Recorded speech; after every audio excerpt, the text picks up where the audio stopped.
Lang lusot ang pagnanakaw ng dalawang sospek sa isang tindahan sa Pasig. Paano ba naman nakunan sila ng 10 CCTV camera? May live at QRT exclusive si Emil Sumangil. Emil? Magandang gabi, Jiggy. Sa pamamagitan ng kuha ng 10 CCTV camera na nakakabit sa mga kalsada at eskinitang tinakbuhan ng dalawa umanong magnanakaw, natunton ng Pasig Police ang inuuwian at nakilala nila ang mga suspect na ng loob sa isang tindahan. Dito ito sa Barangay San Jose, Pasig City. Alas 12:30 na tanghali, Jiggy, kahapon ng pagnakawan ng dalawang binata ang isang tindahan kung saan sinasabi nilang nakuha ang pera at cellphone ng magkakapatid na biktima.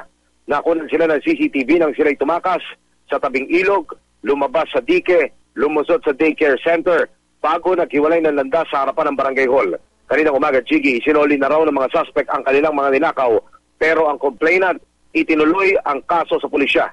Sinampahan na ng reklamo sa piskalya ang mga suspect na ayon sa mga biktima ay dapat turuan ng leksyon sa pagkakataong ito. Jiggy.